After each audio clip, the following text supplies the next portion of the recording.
All right, Mr. Cuban Link, back again. All right. Ooh. That nigga ride, nigga, boy. It's the Lincoln Village. How you feeling today, man? Feeling like I'm feeling. Chilling. How you feeling? I see that you was doing a little remix there of your song. You know,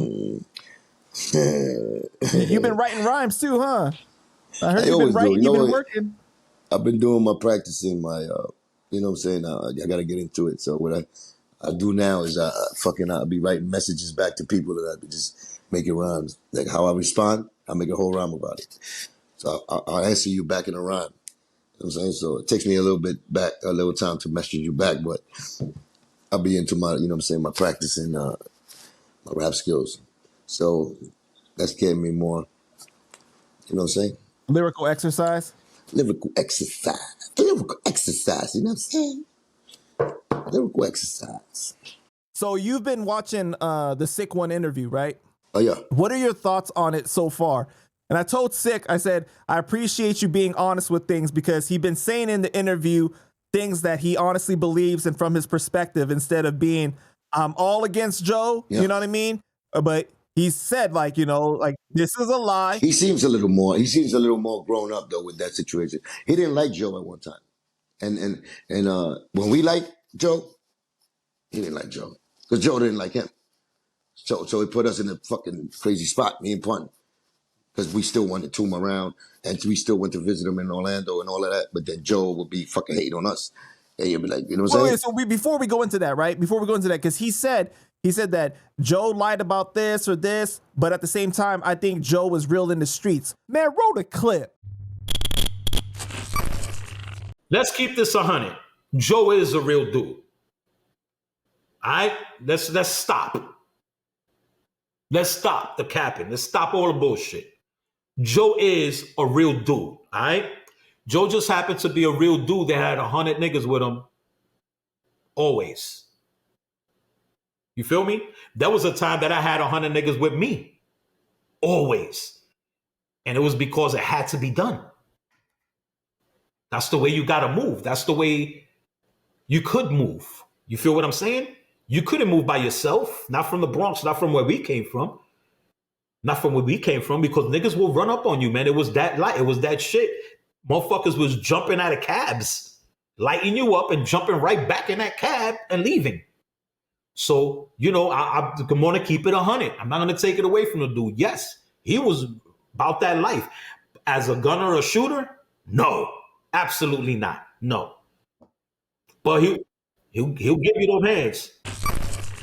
So what are your thoughts on that? He's trying to be fair. He's in that time of his life. Like most people, you know, we all go through that way. You know, he's trying to let bygones be bygones. He's trying to move on. He don't want to put that negative imagery out or the anger out in the world.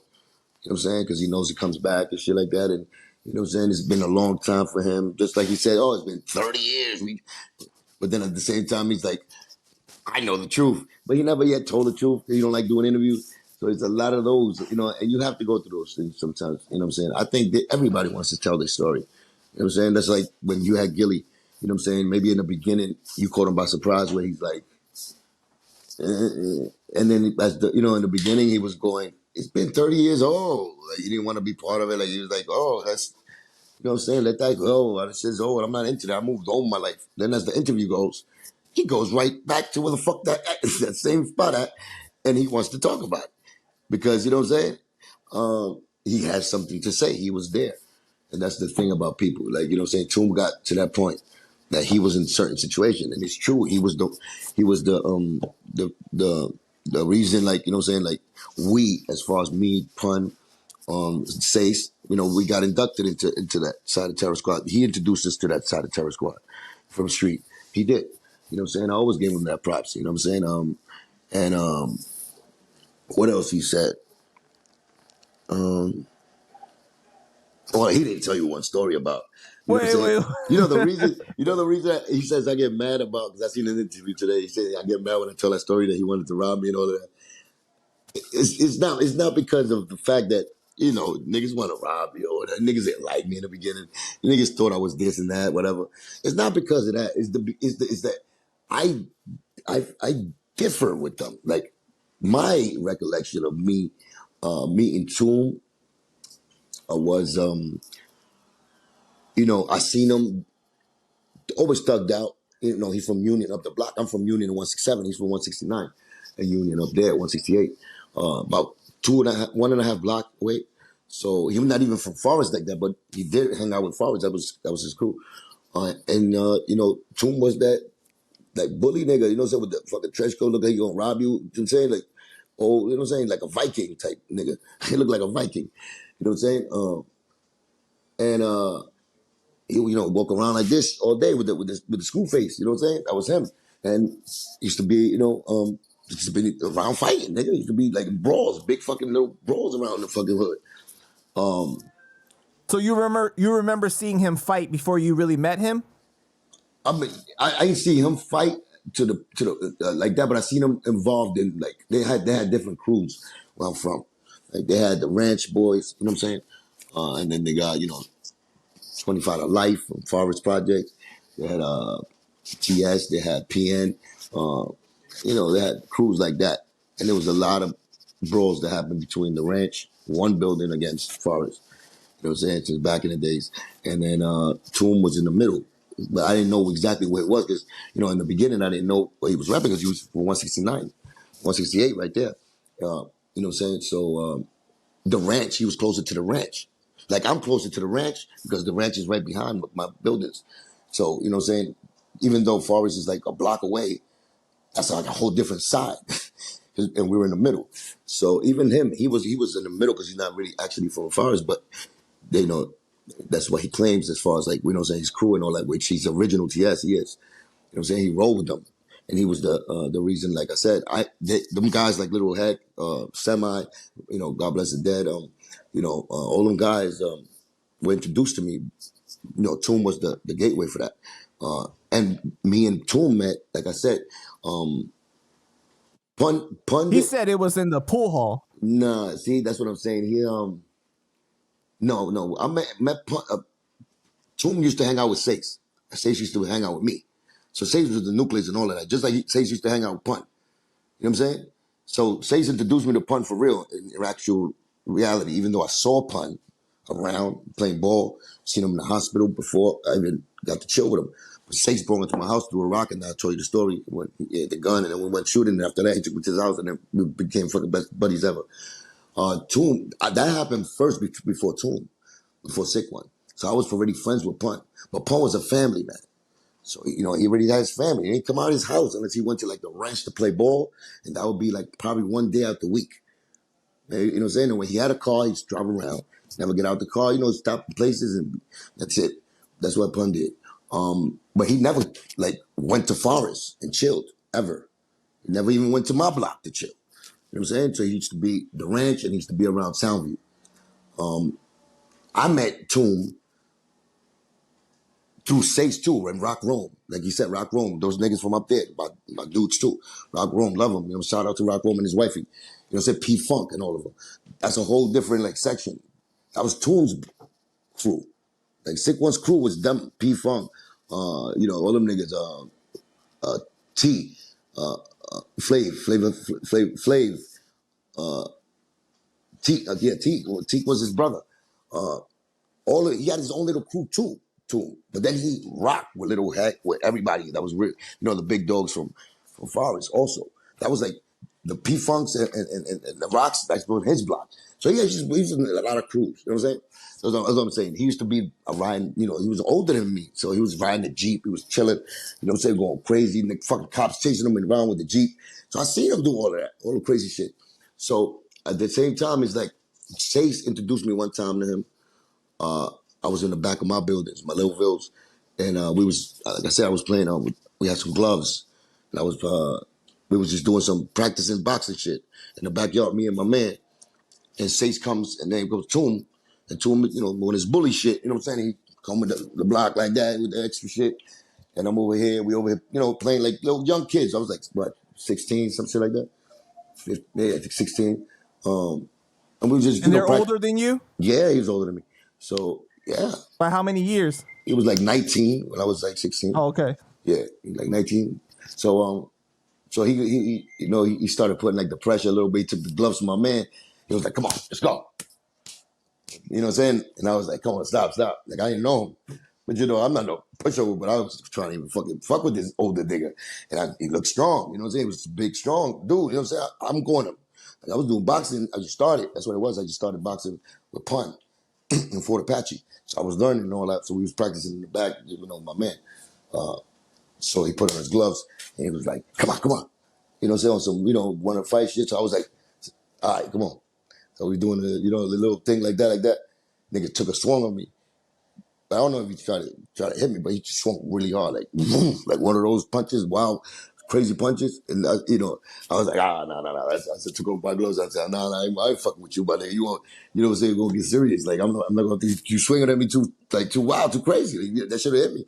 But he was trying to knock your head off. Right, he was trying to, but he didn't really tried to, but he tried to. Like, you know what I'm saying? If I wouldn't have fucking little ducky shit, he would have fucking started connected. So I was like, no. And then that's the first time I met Toom on that note, and he broke out after that. Then after that, my man Vine, I got niggas on my block too, like crazy niggas. So crazy niggas in my block, like Puerto Rico, fucking Vine. You know what I'm saying? Niggas like you know what I'm saying? Like I know Toom started coming around on my block because he was messing with some girls from around the block. And he knew some girls around the block. So that's how we kicked it. And me and him, we created a bond. And then me, him, and Seis started chilling and all that. Then we started chilling. Then he started taking me, like I was the first one he took really to chill because he knew Seis, but Seis didn't chill with the ranch. With Forest like that. He didn't go chill in the middle of the Forest project like that. You know what I'm saying? Seis used to chill with the ranch. But when Toom met me, and we started, doing a hangout together. I was like his little man because I was always smaller than him. You know what I'm saying? So I was younger. So he used to take me too far. I met, Lil Heck. Lil Heck and them niggas didn't like me in the beginning too because I used to, we used to wild up too. I took my car and I drove it in the middle of the projects and I took a piss after I dropped Heck off one time. It was crazy like that. You know what I'm saying? And he thought that was disrespectful. The nigga was, they just fucking didn't like me, whatever. So I had to go through the bullshit too. So I was like, yo, why? So why? I took a piss in the fucking block. So I was that nigga. Like, stop taking it to the butthole. Like, it's not that serious unless you really don't like me. You're hating on me. But that's how it was. So, but Toom always had my back on some more, like, you know what I'm saying, whatever. I remember I fought fucking members of his crew. You know what I'm saying? I'd rather him tell you. But, soon Toom saw me get down. And at the end of the day, when we became a bond like that, me and him, when we was full of clipping, like, you know what I'm saying? It was an incident that I'll let him tell you too, because I'm tired of me telling him that, because I always throw it in his face. I let him tell you. All I gotta say is Illinois Scratch. Our first show, Long Island University. I'll let you tell him. I want to hear him say the story because no, he told the story. Did he? Yeah. I didn't hear it yet. Okay, I didn't hear it. Yeah. But who's the first little fucking bastard they say from friendship that went and followed him, make sure he was okay? That was Little Phil. Wait. Don't spoil it yet, okay? Because I'm just saying, I haven't put it out yet. I haven't put it out yet. So when you describe me in the beginning and be like, yo, yeah, I wanted to ride, I was like, damn, change that shit up a little bit, throw some love on me, nigga. After all these years, even though I know you love me, but nigga, show the world you love me. Don't be telling niggas I didn't like him in the beginning, or yeah, he had a coat. I wanted. All right, cool, nigga. You still want that coat, nigga? You know what I'm saying? So it's like, fuck, like, don't where the love at? Like, I know I showed you I love you. I put my motherfucking self in harm's way to protect too. But you know what I'm saying? And you was the bigger guy. You was the fucking bigger nigga. I was the little nigga, but I still had the heart to go over there and fucking save my brother or join my brother and protect him or fight alongside with him. That's what I'm saying. You know what I'm saying? So I'm not really mad when he says stories like that, but it's like, I don't sum up my friendship with you like just that. It was times in between where I know that, you know what I'm saying? And not to take credit, you know what I'm saying, just like for anything, but it's like my shit was real. Like I got incidents where I showed you how much I have care for you. You my nigga. And you know what I'm saying? I roll for you. You know what I'm saying? Just like the sunshine nigga. You know what I'm saying? I roll for these niggas. Like, you know what I'm saying? And I got love to this day for certain niggas. So that's what I'm saying. You know what I'm saying? Let's go back though to what we were talking about with the with him saying that he felt like Joe was real in the streets, right? And that Yeah, he had a relationship with Joe. I met him when he was his hype man. When Toom was Joe's hype man, going on shows, they used to round up right there, 167. this is when in the corner. FloJo was already out. Yeah, they would do shows for FloJo and all that. Toom would open up for him. He had a song called "I'm out of my head, my brain, I can't control it. I put my hands on my head and try to hold it. I'm out of my head, my brain, I can't control it." I still remember. So that was his main thing with it. He had like 10 songs. He had like an EP. I remember. So he was doing his own thing. So that's what I'm saying. He was his own artist. But we was full of clips, me, Seis, and Pun. So when he came with the managing shit, we was thinking about it like, I don't know about management. But he's just introducing us to people too, like the new, you know what I'm saying, niggas from TS and all that. But that shit was street nigga shit. But in that aspect of, we were still taking it like a fucking hobby. Like that was still a hobby for us. Like, you know what I'm saying? We wasn't thinking we were gonna be rappers. Like me and Pun were just hanging around. Now I brought Pun to my block. Pun would come to my block. He'll stop off the ranch first, come to my block, down. We'll hang in my block with Toom, and then out of nowhere, let's go over there to Forest. That's how that relationship went. Pun, we started going to Forest with me and Toom. You know what I'm saying? Me, Toom, and Seis. We started going to Forest together like that. But it wasn't like, you know what I'm saying? And that's when the introduction came later that I introduced it. I introduced Joe to Pun, like physically. Not saying that I'm the reason Joe knew about Pun. I'm not saying that either. I'm just saying that, just for the first time ever, as far as like when Joe met Pun, I'm the one that was in the middle, and I'm the one that Pun told, let me kick around for him, and he kicked around for him, and he kicked that around for him. That's it. I don't think Toom wanted to, like Toom was always smart with the business and slick with it.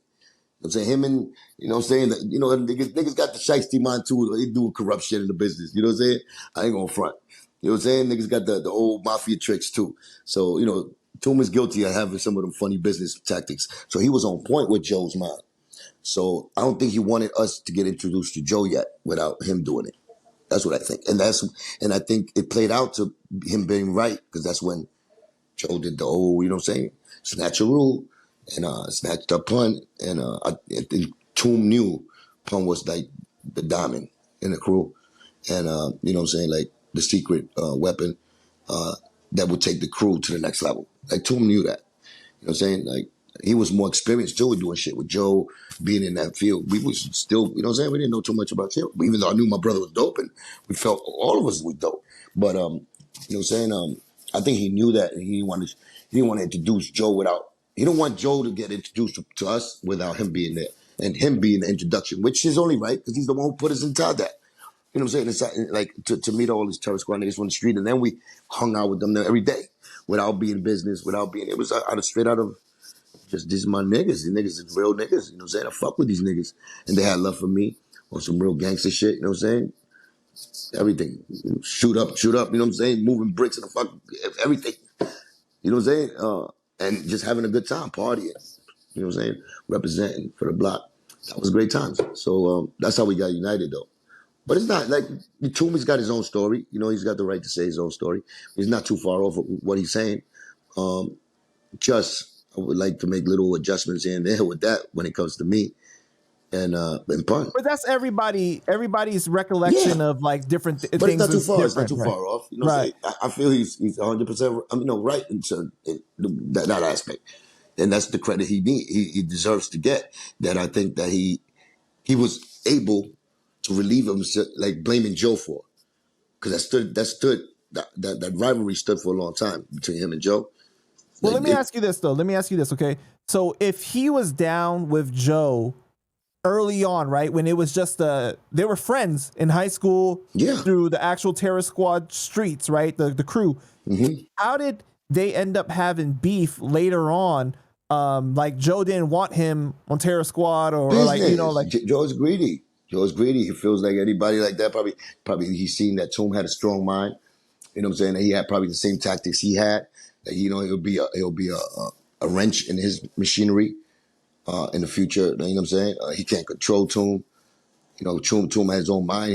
He pulled his own moves, and he don't want nobody to fuck that up. So you know what I'm saying? He wants everything for himself for that sense. So I think that's what happened with Toom. what I'm saying? And he didn't like Toom the way, he was rhyming. He didn't feel Toom was a star. That was another thing that he always was his voice. He told Pun that. Pun told us. He was like, he feel nothing, like, yeah, I don't got it.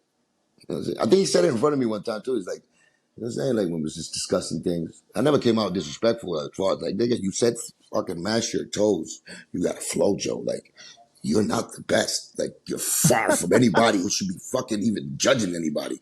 But I'm gonna let you slide because, hey, you're in the industry and you're already on. So that was my mindset. Like for a while, like, this nigga got nerve to tell us. But yeah, he's sucking my brother. You know what I'm saying? I'm over here with my brother in this crib, me and him writing rhymes together. Like, you know what I'm saying? And we feeding off that type of fucking dope energy. You know what I'm saying? That would become the future flow. You know what I'm saying? That he would adopt himself and try to steal. And the future flow would change fucking the hip hop history. You know what I'm saying? So, me, Seis, and Toom was part of that. You know what I'm saying? So here goes a guy that tries to suppress that part, divides the group, for his own. And he has the right to do that. I'm not saying that for his own shit. It was destiny for us to stay together because Pun came and he put the hand out for us and he brought us along. He couldn't bring Toom along to the point next to Joe because me and Seis was next to Joe. Like Joe was still thinking about us, like accepting us. So we had to go through that shit of getting accepted by him, to be inside there, even though the crew had nothing but love for me individually, you know what I'm saying?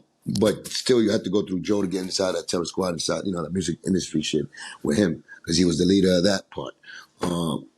Toom, yeah, there was colliding. He said Toom, he didn't like Toom's rhyming, and he didn't like his attitude. He felt that Toom did him dirty or some shit that I think it was that Tony Montana shit. I don't know what, but I think it might have been that. You know what I'm saying?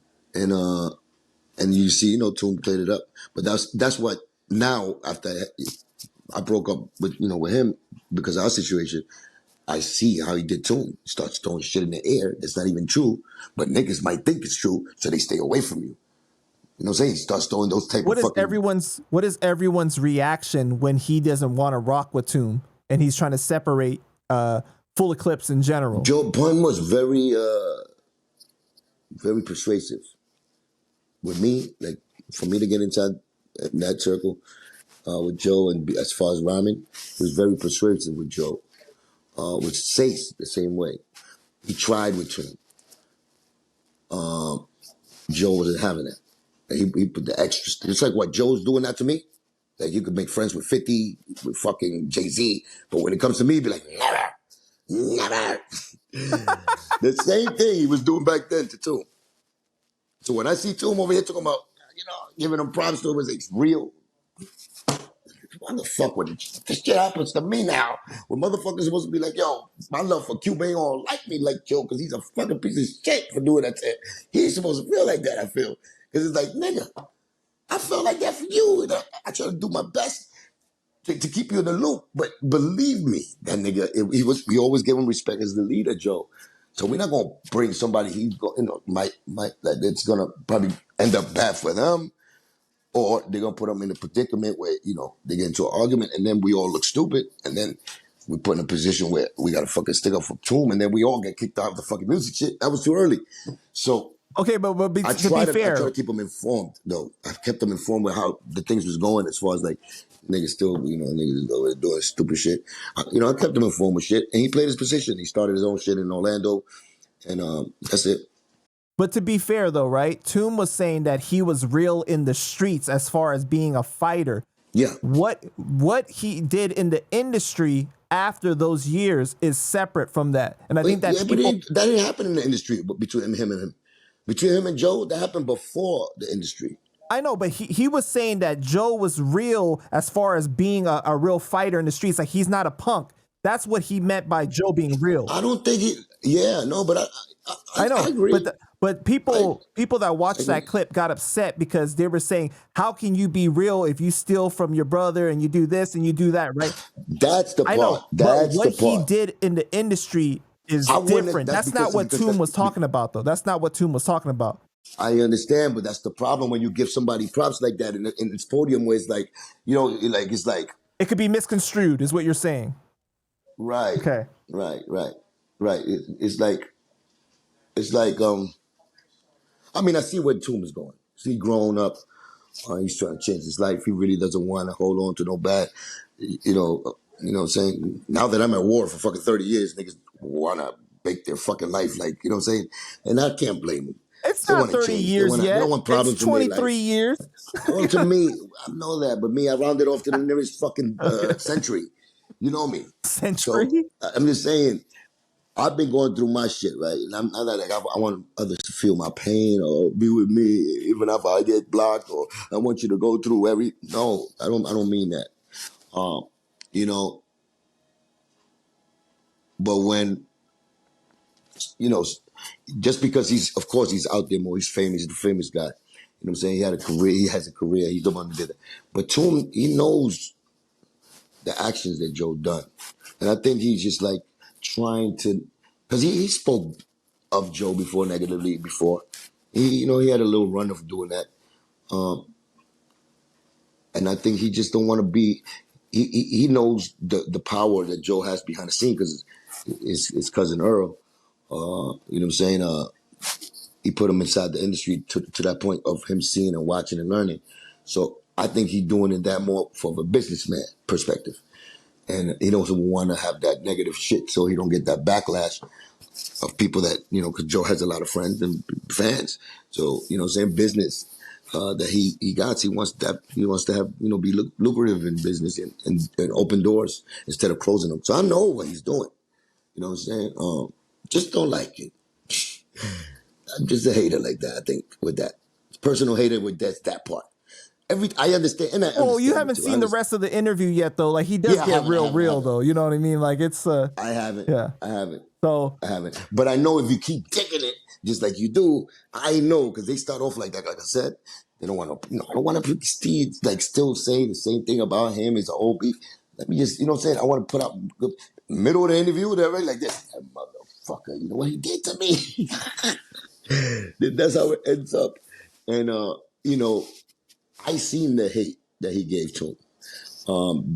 Toom didn't deserve that type of hate. Didn't really understand why. Fuck the nigga that introduced us. That I felt introduced us to like the whole terror squad and made us become like even the reason why you know us. Why do you hate on him so much? I would always question myself with that with Joe. You know what I'm saying? Shit was like he's whack and he's this and that. You know what I'm saying? Troublemaker, which Joe knows how to lie on a nigga. And he knows how to use your fucking weaknesses as your fucking, like, your chinks in your arm all day. That motherfucker does this. Like he did with me with the Hennessy. That nigga wakes up drinking Hennessy. I don't do that, but niggas see me out there drinking Henny. They see me in the video drinking, so they think I'm a fucking alcoholic just because of that. Like he knows how to do things like that. you're saying he knows how to manipulate. Yeah, he knows how to do that. He knows how to use things like that to defame somebody. He knows how to do that. And that's bad. That to me, that's just like, damn, that's a skill, but that's an evil fucking skill to do when a nigga doesn't really deserve that. I see if a nigga deserves that. Like I said, Toom didn't deserve that to be that on that level. Cause you stopping a nigga dream, really, he's right here. Look what we became. Look what Pun, you know what I'm saying, became, and then we was in there too. Like we was about to become that too. Like we were part of that. And we still part of that. But we didn't get to finish because of course what I had with Joe like that, but every time, like, what would you're doing it to this day. So that means that hate, did you hate me that much in the beginning, nigga? It makes you wonder, like, damn, we come from the same place. I looked up to you to the point that, yo, as a fucking rapper, like, you know what I'm saying? I admire when you took it from the ghetto to the mainstream and you changed your life. But that's not enough. Those are the ones he even holds back worse. The crew that made him who he is, that paved the way for him, like Toom was talking about. Niggas like Little Head, Saints, and GQ. You know what I'm saying? God bless the dead Giz that made him that made him one of that fucking was probably his first fucking ghostwriter was Giz. That inspired him to write. Not even a shout out. Those are the niggas, his foundation. He excludes from that story.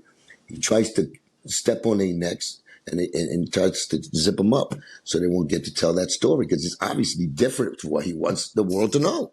And why don't you want the world to know the truth? when these people are real parts of your truth. I mean, of your world that they created. You know, why wouldn't you, if you have all the, money enough to be satisfied with money, enough money to, you know what I'm saying, after you took care of everybody you love in your immediate family, you got some money left, you know what I'm saying? Like, what is the problem with you helping out, nigga, you know what I'm saying, that's still in the hood that helped you out, man, and maybe help them buy a house. Maybe take them under your, bring them forward with you and teach them a little bit how to, you don't have to do this no more, you know what I'm saying? Teach them, I see a gesture of love of a brother, what a brother would do. Instead of, probably connecting them with the, like you did probably with Charlie Rock, connect them with the, the little drug dealer so he could get a brick, so he could go back into his fucking, the habits of the devil. That's what I'm saying. That kind of leadership, he's not real to me. He's not real to me because he stole from my brother Pun. Somebody that, worked his ass off, made himself and then made him too. The main reason Joe is on to this day on this level is because of Pun. Lyrically and money-wise. Never gave him no piece or no Terror Squad. Pun is the one who made Terror Squad. Like, stole from him. You couldn't beat up Jelly Beans. You couldn't go to his office and express a little bit of heart, how much you love my brother, your brother too. You couldn't, if he was jerking you with the checks, that you wasn't getting the checks like you said, what you thought like his family was living off of when you sold his publishing to Jelly Bean. And you and him had the relationship, not nobody else, just you and him.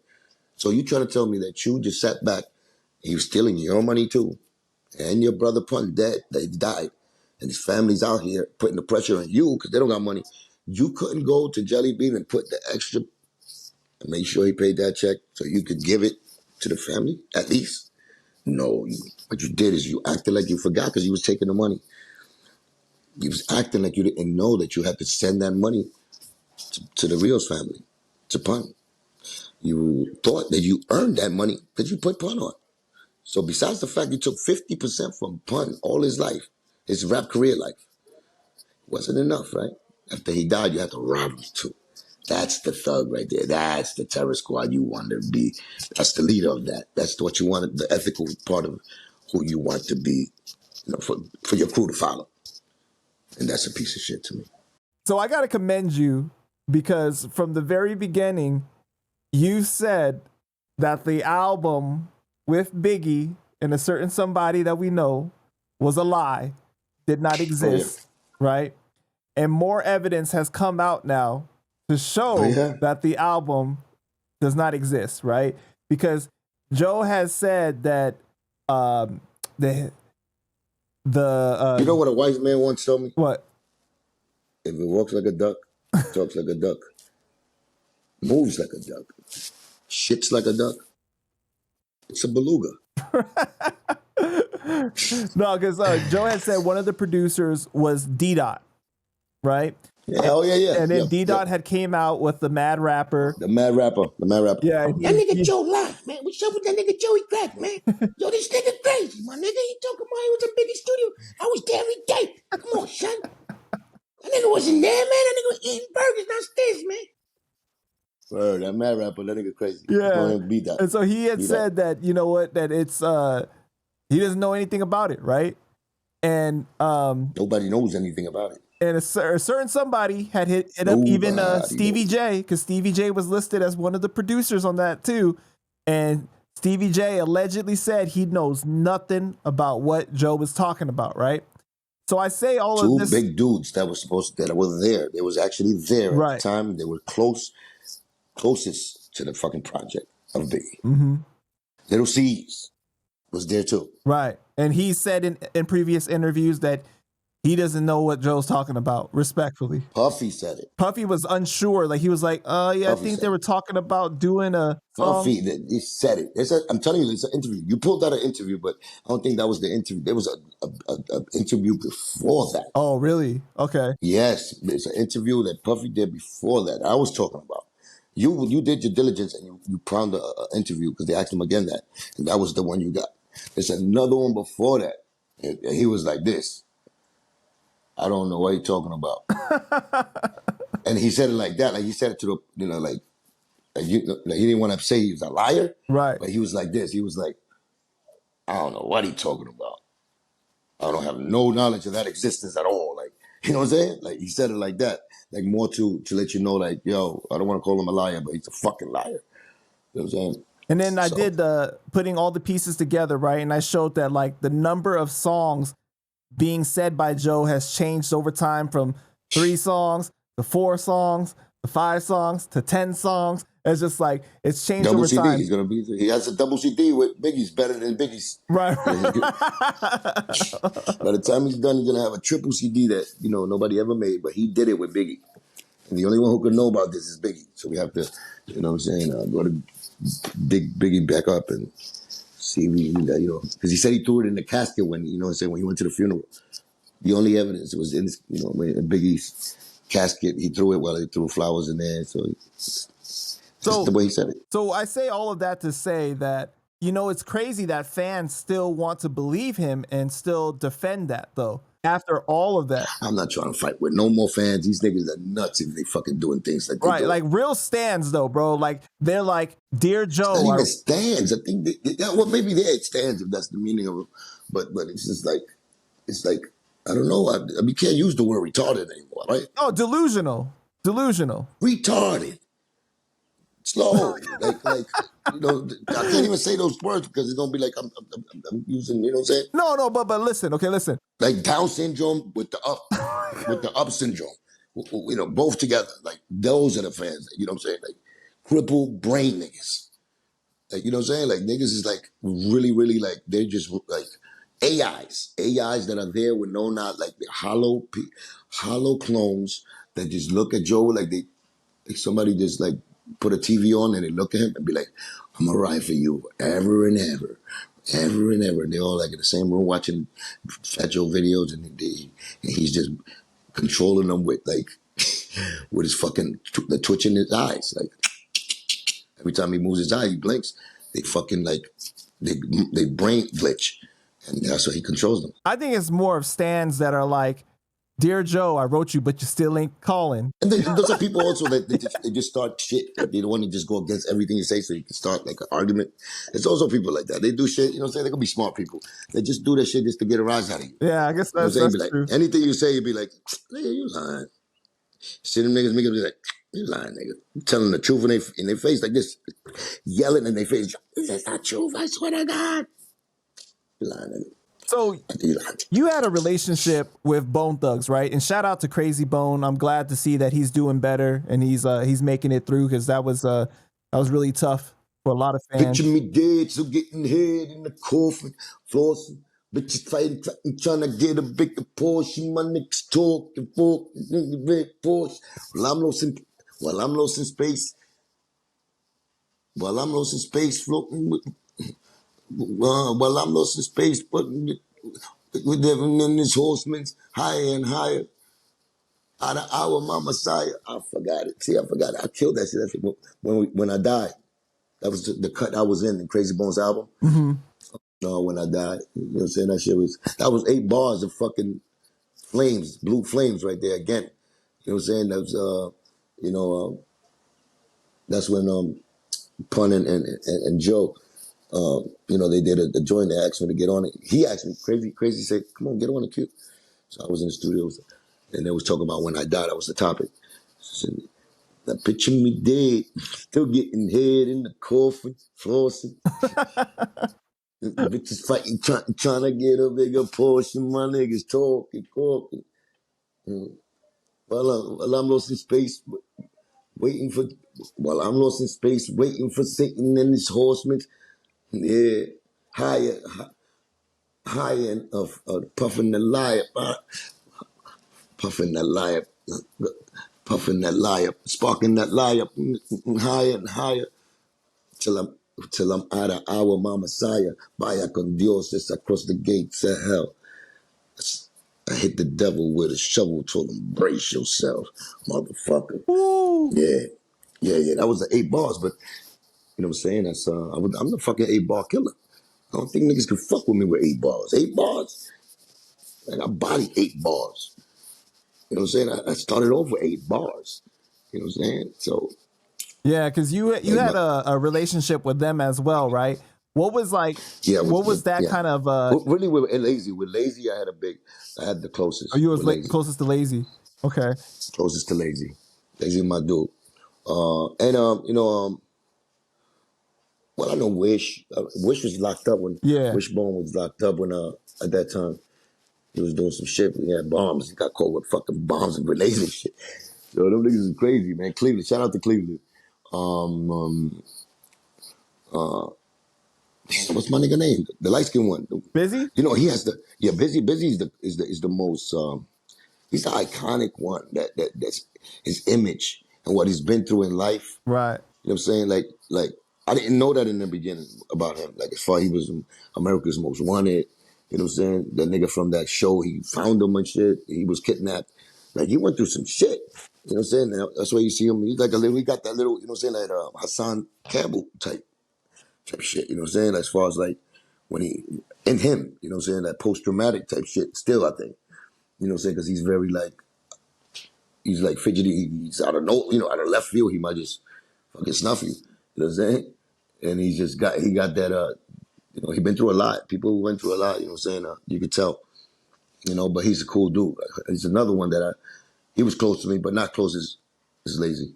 Lazy was, you know what I'm saying, the closest out of all of them. And one of the things that Joe had said about the song Notorious Thugs was that he had to convince Bone Thugs to do the song with Biggie, right? And so, Well, yeah, man, you gotta understand. Look, if you do the math, I'll tell you the story about Steve Lobel. Now, if Steve Lobel, like I told you, how close him and Joe was, and later on you see Steve Lobel, even at the time, he was the one, he was a manager of Bone Thugs and Harmony. So he had Bone Thugs in his pocket as far as the contact to them, because the managers are the ones who make, you know what I'm saying, who has a big say in how the business goes and what business ventures it should be in. Because even Steve Lobel stopped me from doing a song with Lazy. Understand? So just the same way he could stop me, he could also make things happen. So I'm sure, you know what I'm saying? I'm sure that I won't take it from Joe that he had something to do with, putting that connection together, you know. But what the fuck price do you want? You know what I'm saying? Biggie's the one who wrote the rhyme. You know what I'm saying? They got fucking paid for it. They made a classic, yes. But we in the fucking industry of music. Like, you know what I'm saying? At the end of the day, it's like they connected, but what he's trying to take props for is the connection as humbly, or trying to say more than that, the humble part that he introduced them. Because I introduced him to pun. You know what I'm saying? Him saying, yo, thanks to Cuban for introducing me to pun, actually, the actual, or you know what I'm saying? He's not the type to be doing that with people. Yo, thanks this guy for introducing me to this. Thank God for putting me onto this. But he wants respect for what?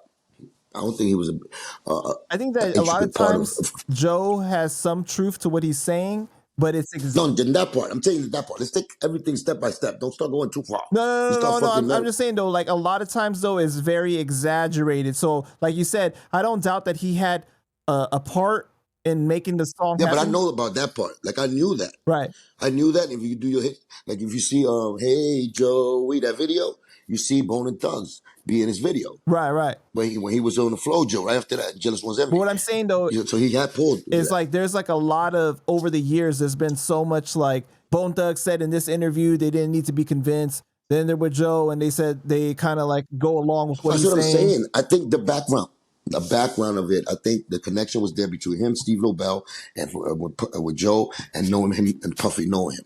Him being from New York, him knowing Biggie, you know what I'm saying, as far as just knowing Biggie as an artist and, having a link to Puff. I'm sure that he probably said something like, yo, you know what I'm saying, yo, they want to do a song with you. He ain't fucking been, he wasn't the consigliere. You know what I'm saying? That he came and then, come on, guys, let's sit down and speak. Like, he wasn't the fucking middleman like that. You know what I'm saying? He might have threw the nigga a word in his ear, throw that nigga a word in his ear, but I don't think he chased it down where it's like, you know what I'm saying? Let me make sure this nigga's gonna be here. And he did this math and made sure that they got together. I think he definitely spread the word, because he also wanted to being good with them guys, because he respected the fact that they was millionaires. They were selling millions. And they was on top of the game. So yeah, I believe that. You know what I'm saying? And then like Joe saying that like Bone Thugs had to be convinced to do the song because they had loyalty. That's when he starts. That's what I'm saying. That's what I'm saying. Because that's when the ass crack starts like splitting. That's when you see Joey Crack split right there. That's when it just starts opening up and be like, okay, this nigga wants to get somebody to lick his ass up again. Because Crazy did a interview not too long ago where he said that it was Busy that needed to be convinced, right? Because he did the song Thug Love with Tupac, and that he had loyalty to Pac or whatever. Yeah. I hit up Busy on Instagram, and he said that people's memories are like sketchy, and he was the first one there at the studio session. So even he said that, like, and he's a nigga that's outspoken, right? So, and he remembers every fucking thing because he remembers how the fuck he got kidnapped when he was little. So I believe him. You know what I'm saying? He knows details to shit. You know what I'm saying? He might seem like a little off and crazy, but he knows. Like, he says shit that you know what I'm saying, that be real. Just like I'll be saying shit that I might look like I'm crazy, is the way I'm saying it, but it'd be like the truth. That's how crazy he is. So I believe when he says that. Like, you know what I'm saying? If anything, if anybody needs to be interviewed and put on the spot to play that up, is him. Right. So that's what I was saying, is that like throughout the years, it just seems very inconsistent with what everybody says about, the truth behind that song. So yeah, that's what I was saying. At the end of the day, listen, Biggie got in there. Nobody helped Biggie. It's not like he was Joe. Pun would have had to write rhyme. Somebody from the Kent would have to write Joe rhyme. You know what I'm saying? Like, Biggie got in his motherfucking bag and he wrote that. You know what I'm saying? He wrote that, and that, because it would have been regular or whack, nobody would been talking shit. Joe would have been ducking from even taking fucking props from that he put that together. You know what I'm saying? So, the respect and the honors goes to Biggie, and for Bone and Thugs, for them being the artists that they are, for them having that pen to the pad like they have, and to getting the best out that beat. You know what I'm saying? Between the melody, between what Bone Thugs was doing at that time as a group, and what Biggie was doing Dolo, the two talents when they came together.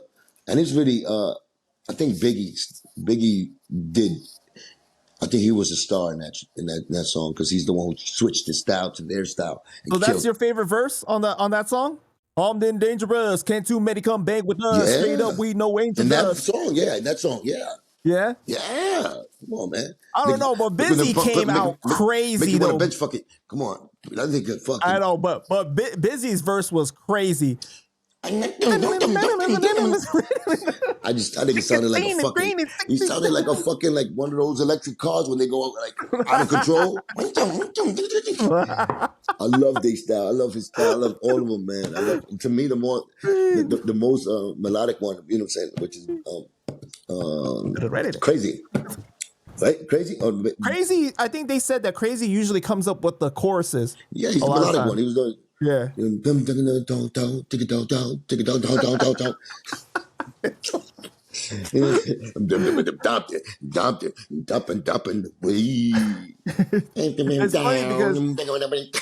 do you remember when they came out? Like, a lot of people did not even know what they were saying. To me, Twista was the best in that style. I know Bones the Thugs. I got to know them, cool ass motherfucking brothers, and they're real ones. You know what I'm saying? We went to Cleveland. I went to Cleveland to their crib. Wow. I think to Lazy's crib. It was Lazy's crib, right in the middle of the hood. We was in there. I was in there in the crib. I think his grandmother was there, his mom's. So with the family. You ever met Twista? Yeah. I think I did. Did I? I said what's up to Twista, just on some regular shit. What's up when I seen him like in the concert. But I didn't kick it with him. Like, I kicked it with, you know what I'm saying, certain people. I remember when they were beefing and Twista came out with some crazy heat. Twista is a fucker. I'm a fan of Twista. Like, I was the first fan, I think, in New York of Twisters. I'm a nigga that love niggas for like just looking like a scout, a talent scout in New York. Because I was just listening to every fucking MC I used to listen to. I remember buying the Menace. Remember the Menace niggas from NWA? I used to love NWA as a group. You know what I'm saying? So I was, and then I fucking bought the NWA and the Posse cut. Remember that one, first one?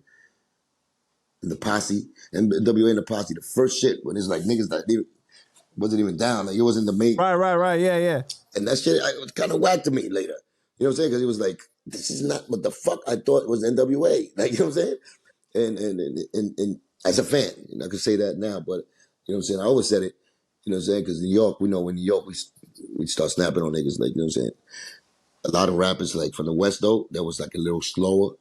So we used to be like, but then when NWA came, changed the whole shit for me.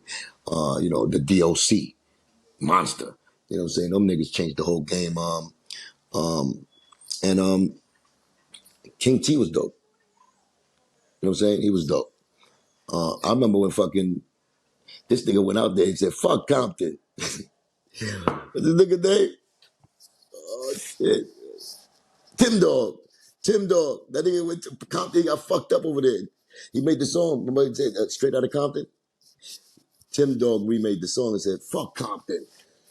So he did a vicious diss song. That was crazy, yeah. Yeah, real disrespectful, right? But the nigga had the nuts to go out there and did it. So he got beat the fuck up. That's what I heard. That was rumors all when shit got back to the Bronx, and he was from the Bronx. So they jumped the shit out of him. I think after that, I stopped hearing from Tim Dog. What's my motherfucking name? Tim Dog. That's my motherfucking game. You know what I'm saying? and there's certain rappers with that style, like that up front. To me, Freddie Fox was the illest one. You know what I'm saying? Like straight up, I'm gonna beat you up. Like their style just said, he's a fucking bully. Fuck. You know what I'm saying? Like, if a rapper disrespects me, I punch him in the mouth. I grab him by the throat, throw him in the yoke, boom, then I knock him out. When they're done with the boondocks, that nigga Freddie Fox straight up jump him in the motherfucking spot right there. That nigga's crazy with it. So, yeah. But when it comes to rap and shit like that, I'm a very big fan of styles. I'm a very big fan of melodies, and you know what I'm saying, and just. I'm a nigga that, like I said, I used to listen to the whole albums of people. So I knew songs that nobody knew. And that's why the reason I used to like the artists, because of those songs that nobody knew that they killed shit on and they never made it a single. So I was one of those. So, okay, where the are you from? Don't say that. Don't say that. I don't want people to know that. What was your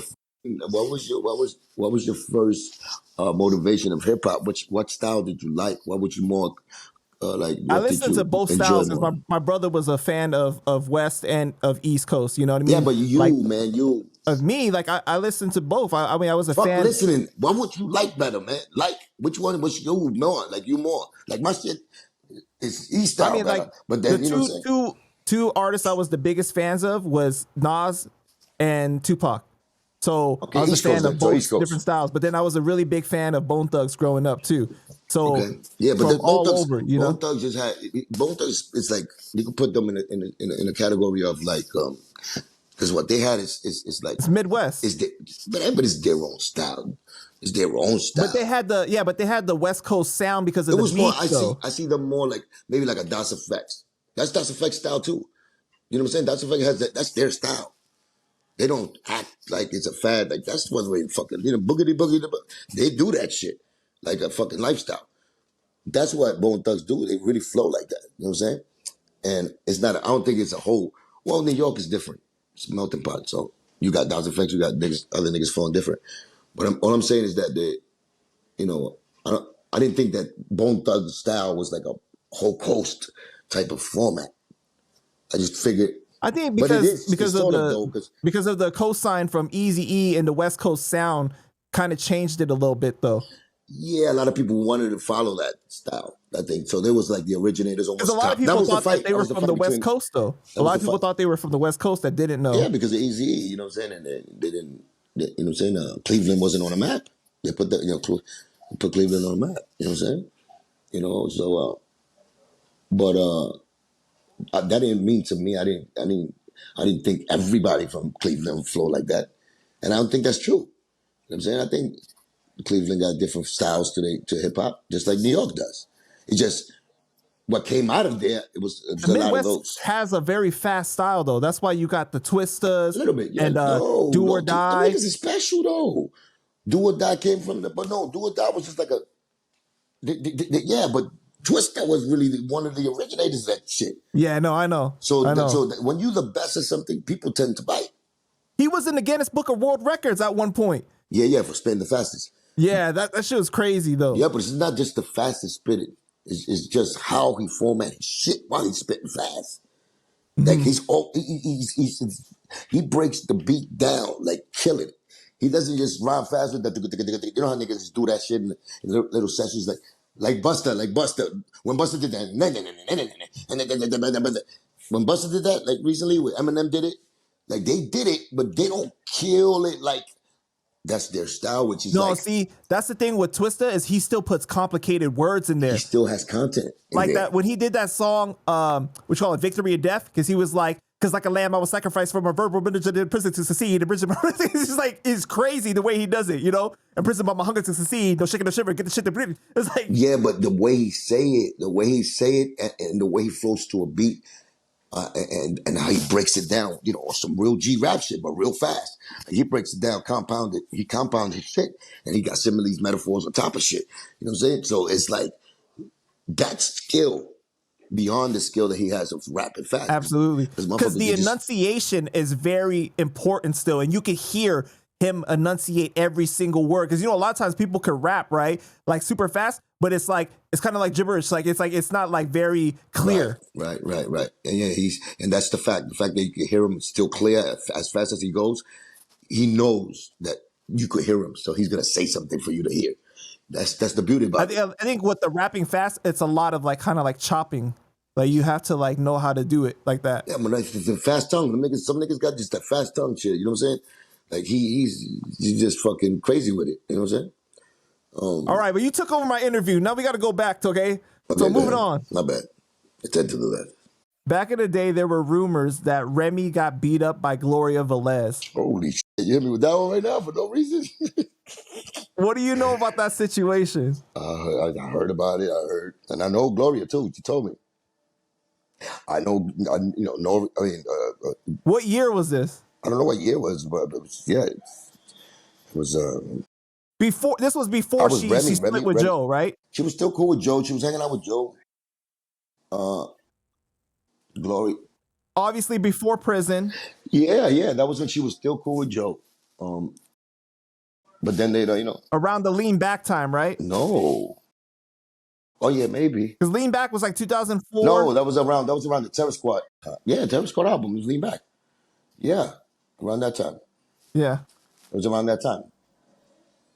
And yeah. Hey, tilt the camera up a little bit.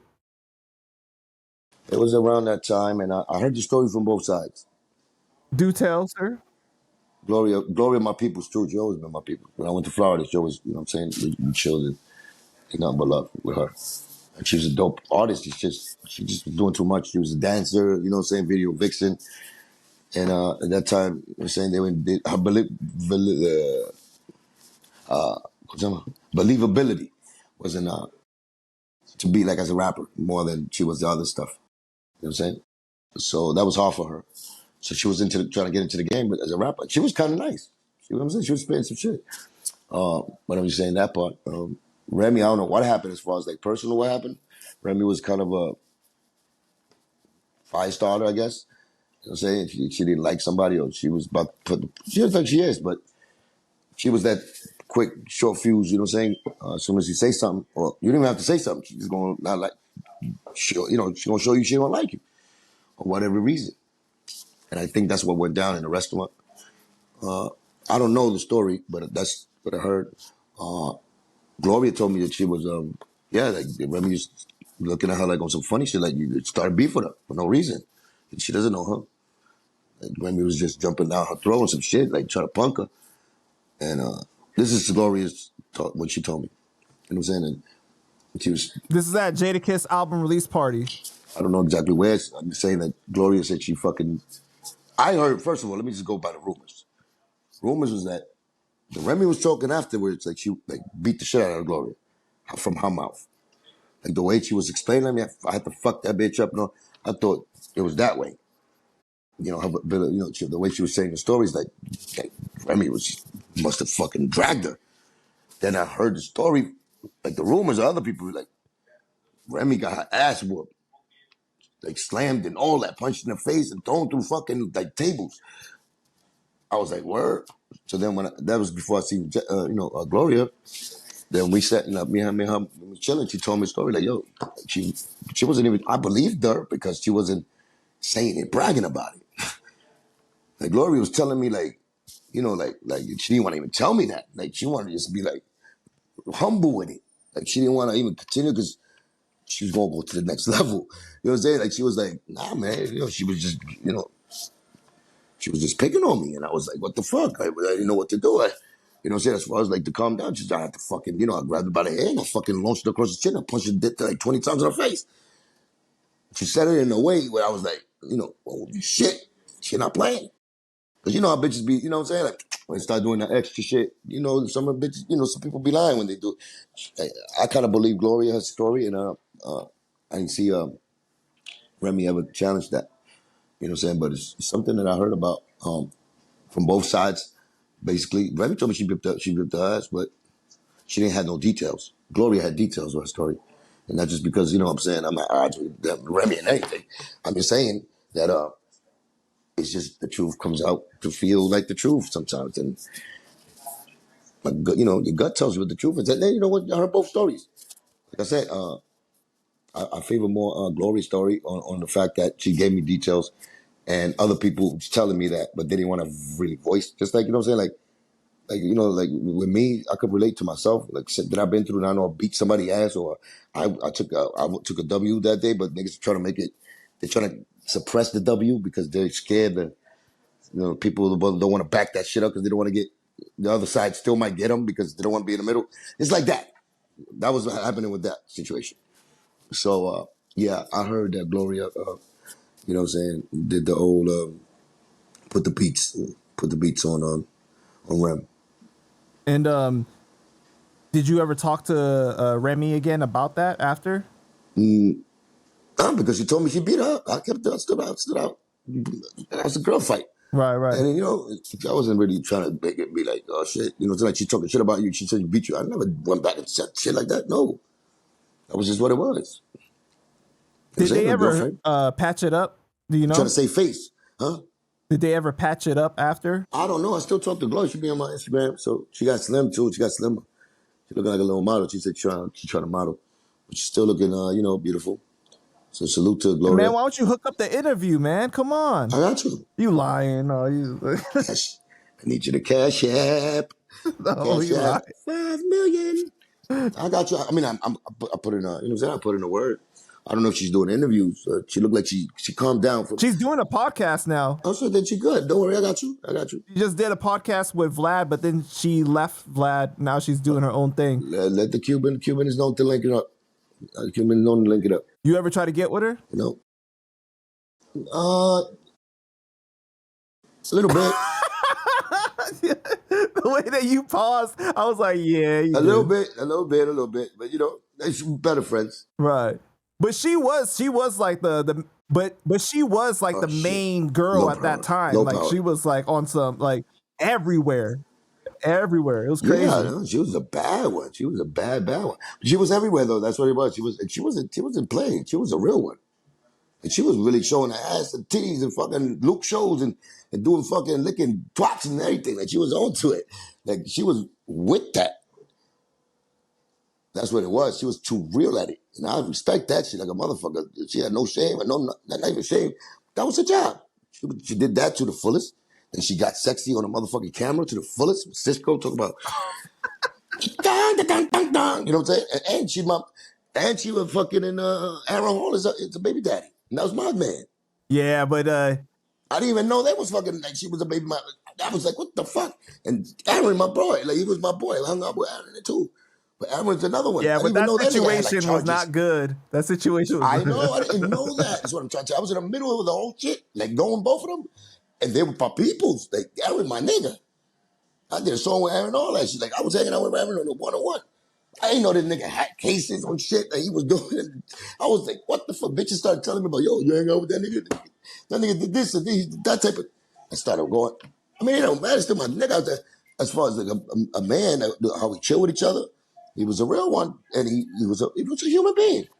And he showed me out. You know, he was a fucking pimp slat. You know, wilding out and beating people, beating girls up, and whatever the fuck it was.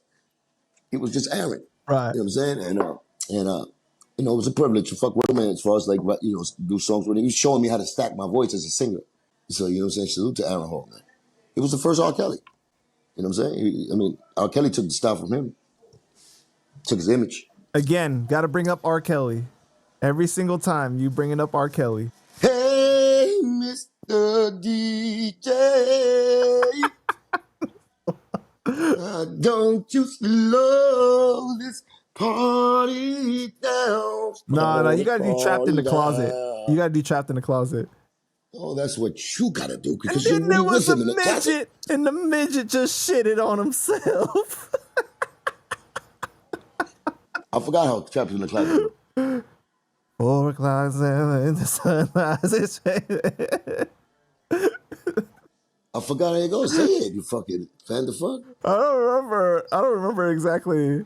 I heard there's a dude that be saying some shit about the gay shit in the comments. They be putting some gay shit on my shit. I don't know. My sister told me. I don't know. You don't know, nigga? Comes up to the closet. Now he's opened up the closet. Closet? Closet. Closet, now he's staring at me like he was staring in the mirror. You don't have to explain no further. Something like that. All right. He's out of the closet. Out of the closet. Yeah. Somebody just broke wind. Yo, but for real, I mean, I hate that he's a fucking like that type of guy that's bad like that. Like, I know, because he really is a genius, though, a musical genius. I know, but you starting to notice the old genius are fucking sickos. Yeah, but they said that nobody could beat him in the verses. Do you think so? Nobody. Not even Michael Jackson? Not even Michael. Because he wrote for Michael Jackson. That won't even be a good. But he wrote for Michael Jackson, too. Yeah, I know, but that won't be a good. He became a maestro, man. That nigga R. Kelly's a maestro, the nigga with the stick. He could control the fucking a 300 fucking string orchestra and sing opera while he's doing this. Like he's beyond Prince and Michael would have been the best fucking verses ever. Right. R. Kelly you have to put R. Kelly with like a professional, one of those dudes. I don't even know who would that be. I'm saying, like R. Kelly, as hood as he is, and as regular, some might feel he's a regular, like, you know what I'm saying, vocabulary, say, you know what I'm saying, the vocabulary he used and whatever, and him being an artist, they just might see him as that. No, they don't even understand. He's your favorite artist, isn't he? He's my favorite composer, favorite artist, favorite voice, yeah. But he's not my favorite person. I gotta say, he's not my favorite person. I gotta say though, because he's talented. He done wrote for so many people. But even the devil had talent. So I'm just saying like that with that question mark right there, like, yeah, EVA would have fooled me like that, because I believe when he's talking about, you know what I'm saying, the fucking shit when he's talking about issues, that song Issues. This is how I feel. You ever heard that one? Hey, he was saying that shit back then. Right now, he could have used that as a letter to the judge to get him the fuck out of jail. Like, that nigga was that fucking deep with it. You know what I'm saying? And Spirit, what is Spirit? Spirit. Top 5, wait, right now. Top Spirit. 5 R. Kelly songs ever. Your top 5. Would you find me? Spirit, my number 1. Oh, okay.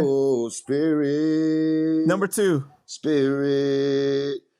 I'm a bad man. Which is very fitting. Not ashamed. Not ashamed of. Looking up down, babe. You were my. Wait, no. Was that the one? Yeah, no. No, he had The Storm, and the storm is over. That's the one he did. No, the song what he did with Celine Dion. He wrote that one. The storm is over. No, it's the Angel. You're my angel. You're my angel. Yeah, You're My Angel. Yeah. You are my angel. Yeah. No, you gotta have I Wish on there. Come on. Nigga, I wish the remix is crazy. The remix is I like even more. Nigga, of course. You got the fucking because it's so hood. The music video's so hood too. They run it into the emergency room. Fly with me, nigga. I believe I can fly. Yeah, that's a classic. Fuck out of here, nigga. The world shows you how much they world's greatest. I am a mountain. Oh, I am a meter. Oh, I am a down in a jungle. I am a man. I am an eco. Oh, I am a man. I am an eagle. That nigga there. Look him in the face and say. The songs that he wrote for Ron Isley. You're contagious, touch me, baby. You contagious. And Ron Isley hit him with the well. The down low. Yeah, they had a little run. Yeah, that nigga went to jail. That nigga was like this. No more singing. Jericho juice dying. Oh yeah, that nigga did not say. That nigga didn't stand up and said, "Free R. Kelly." That nigga was like, "Oh, you did it. You gotta go. You gotta go. Gotta go." Yo, because Ron Isley went to prison for tax evasion. Remember? Yeah, that's tax evasion. Yeah. Nigga, what name next to that nigga? Fucking that nigga said, "I'm tired. I never hog tied nobody." Oh my god. That nigga R. Kelly was getting fucking charged with shit nobody even do. That's fucking pissing on girls. That's karma for him pissing on niggas was lying on him. Do he deserve getting lied on? Right. Yeah. You pissing on girls. He was writing for B2K, writing for like everybody. Usher. Yeah, he was getting. I heard he was fucking the dildo blasting himself in back rooms. I heard he's gay. Like he's I don't know about all that, but you know. Yeah, I heard confessions. I heard the confessions of some girls. I kind of believe them. The niggas they went to detail. You know, they say that he's illiterate. He don't know how to like actually. That's what I was trying to tell you. People feel that he's just an artist because he's illiterate. He's simple with the words. You don't got vocabulary. He can't read. He's a fucking master composing machine. Yeah. When it comes to music, he reads that like a genius. But you know, he's fucking. It's like Rayman. He's like Rayman, but not like that. Like you know what I'm saying? Like he's too slick, but he's a bad Rayman. Bad Rayman. He gets around little girls. All right, moving on. So when you write, right? Like, are you writing always with the beat as far as like what you end up putting in the booth though? Or do you have like notes that you just put bars in and then like you might end up using it later? No. Lately I've been, when I write to a beat, I write to a beat. I have not been doing the, let's rhyme and have rhymes in the stash shit. I go on actual moment, whatever beat I'm on. Or if like I said, like I'm answering back in messages with rhymes, I just freestyle in my head. But nothing like you lay down. That's making me connect the word. Because, when I do that, I connect, like, the rhyming words, I put them, like, a lot together. Like, dick. I'll be rhyming every fucking thing. So, it gets me more skillful with it. But nothing you lay down in the studio comes from previous ideas or rhymes. Of course. I mean, if I have something, I won't mind using it, but not lately. I haven't been doing it. Gotcha. Okay. I've been doing it. I've been working on like whatever I'm working on. I work on that. I don't take ideas from that I had, like an old metaphor that I wanted to use. I haven't been doing that. I'll be doing it on the spot or whatever. You know what I'm saying? Work I'm doing at the moment. How many tracks we got for the Missing Link so far? Oh man, we got like 20. 20. I haven't dropped all of them. I dropped like 6, 7, or maybe New York on my New York shit. What it is. I mean, where they go. Talking about what it is. Did you ever hear that shit? Me and Petey Crack. This is what it is right now. One solo. You heard a lot of my shit. You know my fucking resume. Catalog? Yeah, you know my resume and catalog very good. I'm sure there's some songs there that you still haven't heard. You got an extensive catalog, bro. Like you got a really long I got one. a Yeah. long, especially features. Slow down, pause there, pause, you fucking panda. Your favorite saying? You got to go back into Very the archive. long. I heard it. Try to get away with it. I see you. Say fucking pause. Sick fuck. Okay. Yeah, but I do got a motherfucking, the resume is fucking extensive. So what are you waiting for as far as putting the missing link out? Are you just like continually adding more songs to Well, choose? it's what missing you think- links. I'm missing for the thing that's missing. I'm looking for the missing thing. The missing link is looking for the missing thing. You know, no, man. It's basically, man, the you need to have that budget that's gonna boost it up to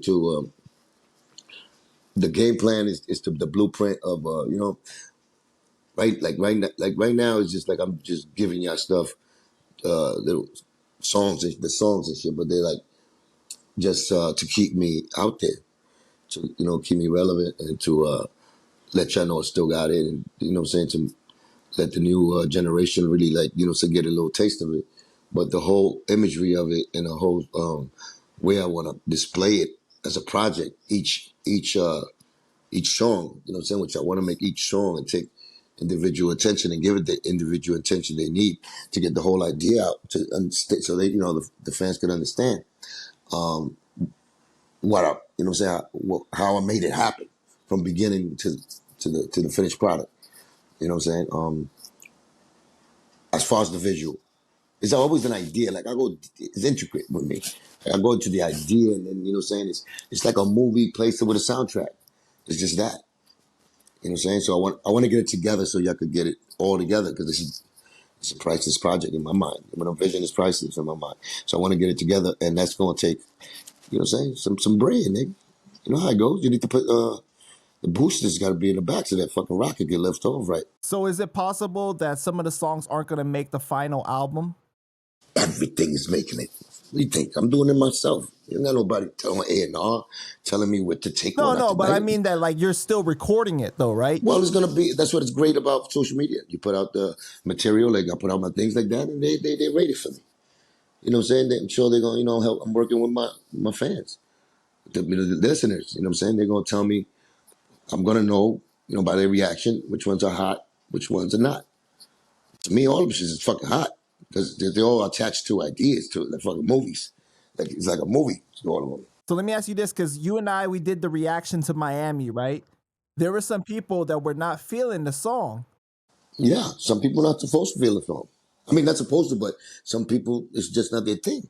That's not their type of song. I understand. That's why there's different songs. That's why I'm an artist. Like I make songs, whatever mood I'm in. You know what I'm saying? Me, that holds a special meaning to me. Miami. I'm not, just because somebody might not like Miami, they might not like the song. They're not from Miami. They don't know why I'm fucking, dedicating a song to Miami. You know what I'm saying? I got my reasons, and I think y'all all know my reasons from my history. And, same besides the fact that it's a tourist place. Now, when you talk about the cadence of it, the format, or how I did it lyrically, I think it's more, when anybody listens to that song, if you're a hip hop or a music lover, I think you'll appreciate the lyrical part about that. What I'm saying on that is lyrical. It's like top notch lyrical shit. You know what I'm saying? With words. You know what I'm saying? So as long as that's covered, to me, now the hook might be a little, might not feel the melody to the hook. You know what I'm saying? I feel it's catchy. I liked it a lot. I feel like I told you my idea as far as like a tourism song, giving praise to a city, and in that vacation mode type feel. Playing in a fucking airplane while you're going over there in the background, like elevator music, like an anthem to it. That's my idea. So I mean, not everybody gonna like that type of feel. You know what I'm saying? Right. Yeah, no, I think that the more times that people listen to it, the better that it gets, because like I feel like some people were very harsh in their judgment off of the first listen. And when I first heard it, I thought it was okay, but after listening to the second time and then the third time, I was like, wow, like this is actually better than I thought it was. And it's a state of mind. I'm sure, like if you were, like I said, if you was on that plane getting off that plane, and that's the first fucking song you hear when you touch Miami, you'll be like, oh shit, yeah. And you're on vacation, you gonna feel it. Right. It's like you're gonna have to start having fun. Because what I'm saying is that, you know what I'm saying?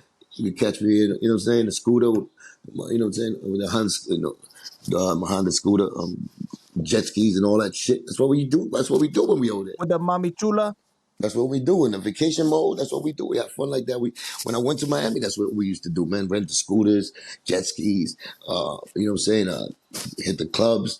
And that shit was like a little paradise to us. You know what I'm saying? Nikki Beach. And I didn't even get to say Nikki Beach. That was a special little spot in Miami at the end of Ocean Drive. Sexy ass club. That's where J-Lo, J-Rod used to be at. You know, the celebrities and shit, big top celebrities. It's a nice little lounge. It was sherbet and like cream white. The walls is cream white with sherbet couches. It was beautiful. One of my favorite colors. I'm a Miami Dolphins fan, so I love them colors. So it was just sexy. You know, it's by and it's on the beach. So it's like, what can you beat? You know, so unless you're in a hurricane, and then that's the worst place to be at. but besides that, that's paradise to me. Like I said, I understand that as a nigga some fans, they want like that hardcore, like, oh yeah, vibe. Like, you got a lot of records like that? Hell no. Not this time. Why not? Because the missing link is not about that. Missing link is missing what I'm giving it. You know what I'm saying? The missing link is actually was missing. You know what I'm saying? It was the ingredient to hip hop. Me, you know, I'm on my grown, more grown type of mode. Not that I outgrew the corners of all of that. But you know, I still could spit a hot 16 and talk about, you know what I'm saying? You know what I'm saying? You know, it's the Cuban Gotti, the student body head of the Cubanati moving through you. You know what I'm saying? Moving like a new tsunami wave crashing through the party. I'm just saying, like, it depends. Like, I haven't been really on my hardcore shoot 'em up bang bang shit. I haven't done songs like that. I've been doing songs like anthems, you know what I'm saying, for the girls, stories. I've been doing even New York. New York's a little hardcore, but it's still like an anthem. It's just, you know what I'm saying, like describing. Wait. Okay. So the lyricism is still there. It's just the vibe is not going to be on some like real different topics. I'm not gonna be in fucking shit. Miami with a fucking blade in my fucking sock, trying to fucking steal fucking purses, or try to fucking shoot the op right there when I'm trying to get a tan. Get the fuck out of here. Right. I'm not gonna try. If I go to Miami, I'm gonna fucking hang out, chill, do that, have fun. It's all about fun this time. It's about enjoying life. It's about not thinking negative, not harnessing the fucking some negative feelings and say subliminally start talking about niggas like I do. I used to do anyway. Just what I'm saying. It's like I changed my mind. I've changed my ways. I say. Changed my ways. So my music has got that now. You know, say like Santa Maria. Santa Maria is, to me, is like one of the fucking beautiful, you know what I'm saying, Spanglish joints that it's like would you say that this is another shot at trying to have commercial success? It's not a shot. It's definitely commercial. Okay. It's meant for everyone. It's not when I do a song, I'm gonna just do it for this commercial. Like whatever I attack right now, whatever I get on to write, I'm trying to make it as big as it could, whatever topic. You know what I'm saying? So that's what my mind is on right now, and that's how I feel is getting to a broader audience. It's a worldly sound, universal sound. It's not it's not local corner New York. Just that. It's everybody. Heavy Latin influence. Of course, it's Latin influence when it's asked for it. You know what I'm saying, when it's asked, like the beat asked for it. Like I got some, like 4 or 5 songs in there that, you know what I'm saying, that asked for the Spanish side to come out, you know what I'm saying, and fuck with it. But because you got that record with your son, right? Hell about yeah, Cuba. hell yeah. That's of course. I'm talking about my fucking island, so that's gonna have my culture, my language. When you dropping that one? Never. I'm dropping it whenever the fuck it comes out. Like, the timing is, I'm just dropping it really like snippets, man. Like all these shits, you don't see me doing videos for them. You don't see me out there, like the promotion part of it. That's a job. That's a real task that has to be done when you promote your music. And the only reason I haven't done that is, like I said, it needs to be blueprinted, it needs to be budgeted, it needs to be a team that needs to get on it, and it needs to be marketed right. You know what I'm saying? I know that part about, you know what I'm saying, the music business.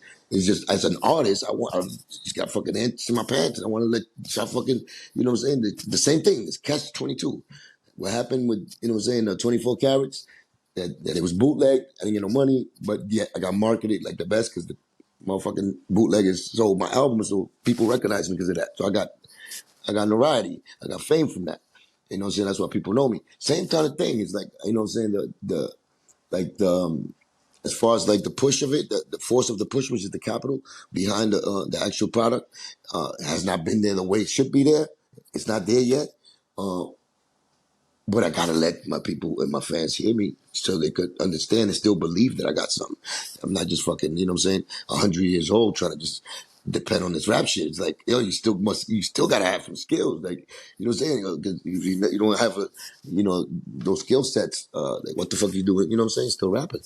So I wondered in the beginning. I also did it to experiment on that, and not that I don't know when fucking a nigga done fell off or when niggas whack. It's not that. But sometimes we do, as artists, we think we always gonna be dope. You know what I'm saying? And we stuck in a certain type of era. And that's why, you know what I'm saying, I put it out there also to see if I'm not that far behind. Time cluster fucker. You know what I'm saying? Sometimes we get caught up in the time cluster. So I wanted to find out if Cuban could move with the motherfucking, you know what I'm saying, this generation. And I think we could. I think we're still good. I think we're still good. I think, I'm not even good just hanging on with them. I think I'm still one of the dudes that could recreate, you know what I'm saying, my flow that could, that I think, in this project I show the you know what I'm saying, the depths of my skills and the flexibility of what I could do with the format of my songwriting. So, I'm not just stuck in one thing. You know what I'm saying? Like, just say like this, for example, like a Jada Kid's always gonna flow the same. But, he gonna say some dope ass shit every time. You know what I'm saying? But he's gonna be the same flow format as far as like, you know what I'm saying? He's gonna still go back to I'm in the hood, like them little motorcycles. He's still gonna say some shit that's gonna make you gonna be like, oh, you hear that shit? That gutter shit. That's just shit. Some people just can't even do anything else because that's all they know. But when you're that creative and so dope at doing that one style, and it's been working for you, you know what I'm saying? That's a rare example. But Jada's one of those dudes. Like, you know what I'm saying? You never heard Jada go extra fast on a beat, or it's always the kind of the same tempo, same graspy voice, same lines, same format to his rhymes. But they should be fire. What he says is his content. Right. You Pusha know what I'm T is saying? the same way too. He kind of keeps like the same thing. I don't feel as far as the same as I don't see him as in the same range as Jada. Jada to me is a whole different monster, but I fuck with Pusha. Yeah. You know what I'm saying? I fuck with him. But I'm saying, you know what I'm saying? And I never heard too many, you know what I'm saying, like too much of Pusha, like, to even say that. But I heard some of joints, you know what I'm saying? It's like, it's still that drug talk and all that, but Right. it's just Jada's been more, you know what I'm saying, like believable. Plus, I know him. I know where he's from. You know what I'm saying? I seen him come up, and I heard. I was a fan from the beginning. Like Pusha T came when I was when I was coming up. So when I was coming up, the outlook of me as being a fan, you know what I'm saying, got slimmer. I started knowing that I'm a rapper myself, so I try to work on my craft to become somebody's favorite. So it wasn't me like really, It was more competition. and yeah, but I wasn't listening to other people as much. Right. That's what I'm saying. Like, Yeah, it's like, yeah. So I wasn't like a fan in the fan stage anymore like that. I was like, oh shit. You know what I'm saying? I gotta be me now. I gotta do what I do. So that took away from me my fanatic side. And you know what I'm saying? They say like Cool G Rap, when I was a fan, like that was my fucking number one guy. You know what I'm saying? I could quote you Cool G Rap fucking verses to mostly all his songs. You know what I'm saying? To me, that I feel classic, and you know, and I still remember. I remember his rhymes more than I remember mine. That's what's crazy. I'll forget my shit in the show. I'll forget shit. But you know what I'm saying? I remember all the shit for the ladies. 185 pounds of beef, curly hair, sneaky eyes, gold teeth, fucking with this shit, stud, you need practice. I'm leaving floods of blood on your mattress. You know, I know all that. It's rated XXX. But you tell me to sing fucking Still Telling Lies.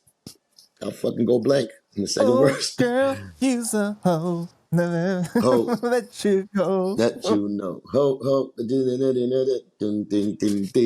that's what I do. Mumble. That's my All right, most. so when you perform it, right, I'll be on stage. I don't I'll even sing perform Tony's that no more. parts. I'll be singing Tony's parts, okay? There we go. I told you, say you're not going to talk about some guys in the Lincoln Panda show. No, this is a regular interview we doing. Oh, is it? You fucking prick. You got me fucking all switched. You got me mixed up, man. I don't know what it is anymore. You was scolding me the other day about fucking, don't break my mouth. Now I'm over here fucking watching my mouth, and now I can talk shit. So, Cuban, can we talk about what happened with Seis and Joe and the record deal? Joe didn't like Seis too. It's something like Toon. Later on, Joe felt he felt we was all whack at that point. He felt Toon was whack from the beginning. He always said that Seis was regular. He didn't want to give him a shot. He didn't want me to give me a shot. I was regular. He said Toon was whack. He didn't want to give a shot. Plus, he had that story on Toon. That was the same thing. Seis, he get a shot to make an album. We all got a shot to make an album. When I was doing 24K, they all got a shot. Prospect, Seis. So what album was Seis working on? Did he have a title? I think Time Will Tell. I think it was Time Will Tell. Okay. I think it was that. But he was working his album. He was working his album. Did he complete the whole album? They all had a chance to. Prospect had a chance. But you said that Seis left before you did. Yeah. So like, were we talking like a year? He was really getting the cold shoulder from Joe and him. He was working on his own album, but he didn't have the spotlight on him. Like Joe wasn't looking at him like he had the spotlight, which Joe was looking at himself that he had the spotlight. They just didn't know that. So, but he would treat us like he would treat me like, yeah, I'm the next one up. But then he'll treat Prospect like, yeah, he's the next one up. That's what he'll do, with everybody. You know what I'm saying? When I was really the nigga that already put my work in, I was already set up to be next up. He was still, which is not a wrong thing to do. Really, you're trying to pump up your team. You know what I'm saying? But when it becomes lies at the end, that's when it hurts. Be like, yo, nigga, you promised me your word. And then, your turn gets skipped again. You be like, what the fuck? So I understand how Armageddon probably feels. You know what I'm saying? So, and I'm built like a whole different nigga. I'm not built like them niggas. Like, and Seis is another one. Seis is slick too. Like, nigga, he saw that, the nigga's like, fuck that. I want my way out of here. And I don't blame him. Do you remember that conversation when Seis said that he was leaving? Yeah, I remember that shit. I remember him having the situations happen, him being not happy and all that. Yeah, it took place in Jimmy's, right after PANDA. I told you that story with the fucking Make-A-Wish Foundation, the little girl. I told you that story, right? I told you that story, man. Make-A-Wish Foundation, we had dinner and PANDA and all of that. I came in, we had our wives there and all of that. Little girl, she was going to die like in 6 months. She had cancer. I think so, yeah. Uh-huh. Yeah, and then Seis came in there and was like, with the fucking paperwork. He started off everything off. Like, yo, it's time for you to sign. Because I think Joe was like not signing whatever he sent them for a minute. So he used that opportunity to fucking tell Joe that, yo, my nigga, can you go to sign this? And Oh, his letter of release? Joe was like, what you doing here? What you did it here? Like, you know what I'm saying? Like, he took that to the heart there and started from Seis, and it went to me. Like, it was all there with our wifeys. Seis just came on like last minute drop off. He just came there to do that to Joe, like give him the paperwork, like to sort of serve him. You know what I'm saying? For him to sign that. And he got mad. Joe got mad in front of the young, the girl, the lady. I mean, not lady. She was a baby. She was like probably 8 years old, 9 years old. And it was the biggest fight there. And you try to get me involved. What do you mean it's the biggest fight? Seis, like a physical fight or just like argument? Arguing like shit, like arguing loud in the fucking restaurant. Like arguing, we sitting amongst like 12 people at a big table. There were girls in the fucking hand of the table. Joe was right there inside and Seis, Joe was on his, I don't know why the fuck I even took you. This is what fucking pun left me. He said Something that. like that. Yeah, that's what I say. Yeah, nigga, I told him, yo, yeah, Pun left you this, but you know, Pun made you money, man. And look, I was like, slow down, because now you're involving me. Like, I have nothing to do with this. That nigga came and gave you the paper, not me. But he treated us. Yeah, he involved me just in the fact that that's my nigga. Was Seis Huh? expecting you to leave too with him? No, say he was just doing him. But Okay. nigga, Joe know that we roll behind the scenes as far as like, you know, this is not just music. Say he's my nigga. You know what I'm Right. saying? Like my friend. Just like Flex is his friend. You know what I'm saying? So it's like, you give him that So shit. he was That trying nigga to started. blame you for I it wasn't too. even jumping in. This nigga, the same thing. He just went in at me like this. Yeah, he like be Cuban, yeah, all fucking doing this. The niggas break my fucking balls and you know shit like that. Like you know what I'm saying? Like he was shitting on everything Pun left him.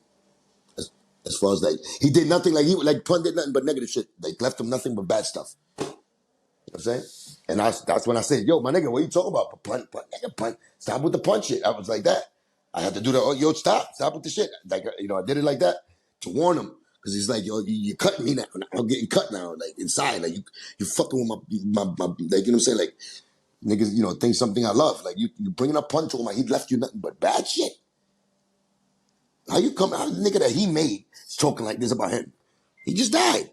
How the fuck he said that? So I felt the way about that. That's when I said what I said. I was more like, yo, my nigga, but he made you money, right? He made you a lot of money, right? And he looked at me, he was like, you say it, nigga. He says, now I'm tight. I'm in the fucking thing. I'm my wife, you know what I'm saying? Wives and everything. It's like other people too there. Big fucking fight. Argument. Seis broke the fuck out. It got deeper, and then Seis got the fuck out. So he did his job. He came in there, dropped the paper, and got nigga mad. He left me and him, and then, you know what I'm saying? I got Flex and him jumping me, talking about, y'all niggas mad, yeah. And I'm over here like this. That was one of the starts of me knowing, like, when he said what he said, I fucked my head up with that. That's why I said something like that, you know what I'm saying? I could see where he was, like, it was how much, like, he wasn't, like, you know what I'm saying? He had no thoughts of really, like, you know what I'm saying, working for me or helping me in this game. Like, I kind of saw right there, like, if you feel that way about my brother, then nigga, we a burden on you? Just made you fucking, I just did 80 shows. I made you fucking $500,000 in the streets. How the fuck you acting like we not putting in our grind and working? You know what I'm saying? So it's like, this thing is about, a mal agradecido in Spanish, that's what you say. You know what I'm saying? A degenerate motherfucking nigga that doesn't show love when, you know what I'm saying? It's not appreciative of what niggas do for him. That's what I meant. So how long was this before you ended up leaving? Like a Yeah, it year? was, no, hell no. Probably like 4 or 5 months, 3, 4 months after that. Wow. That was Okay. around that time. And did Seis have a conversation with you before he? No, this So you nigga were did. surprised. You were just like, Flex fucking almost flipped on him because later on he caught him and said, yo, how the fuck you gonna do that, nigga? You did that shit on purpose. Like, nobody knew he was gonna do that. I didn't even know Seis was going through a breakup like that where he doing paperwork. I know I felt, you know, he voiced his opinion about, yo, I'm not gonna be down with this shit. That's how I remember he said something like that. And, you know, he knew he still got me. Like, you know what I'm saying? At the end of the day, I mean, whatever, fuck, that's my bro. So paperwork never really make us or break us. But I didn't know he was gonna go do that day and a fucking make a wish. The baby's dying of fucking 10 of cancer. So he dang, was that's part of crazy. that. I'm not saying that he was the fouler nigga. He probably didn't even know that was happening. He just knew it was gonna be in Jimmy's. So he probably didn't know that was happening. But he seen the giant teddy bear with the fucking cards. And he seen the little young girl there. You know, she had a wig on. Like we was there for that.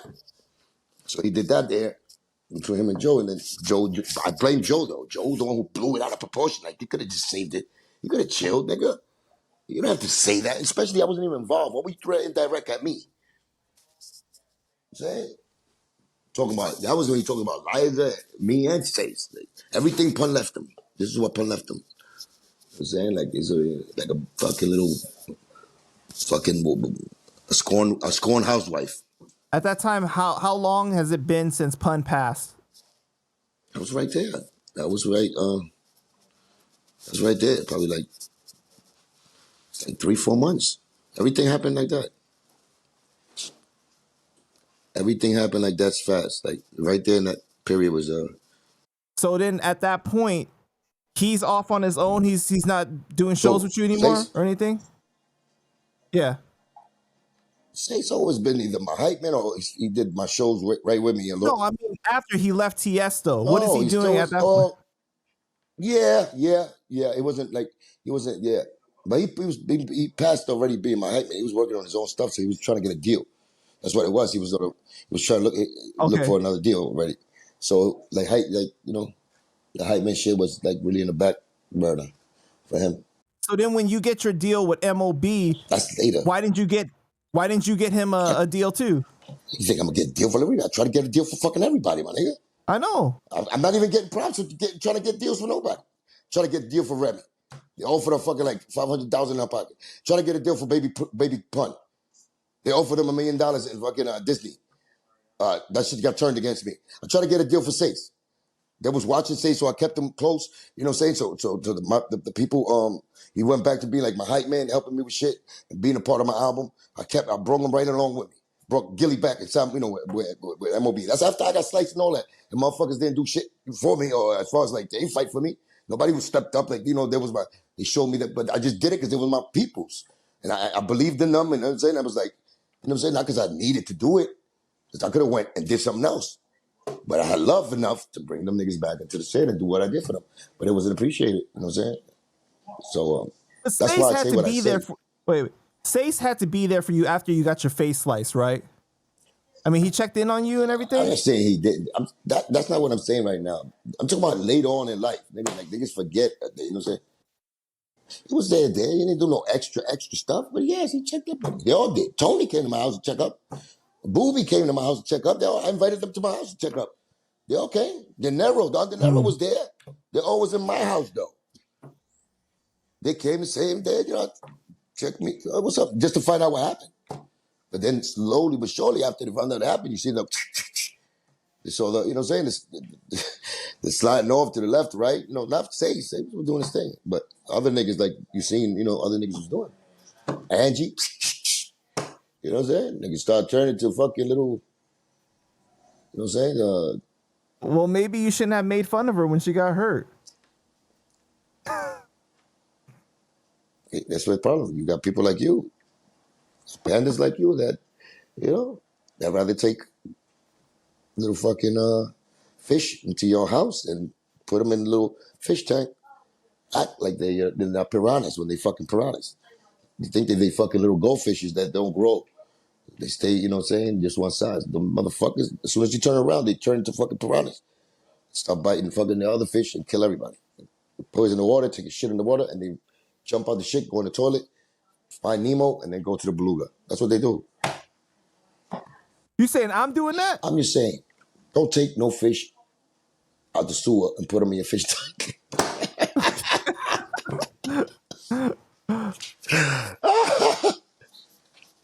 Oh shit.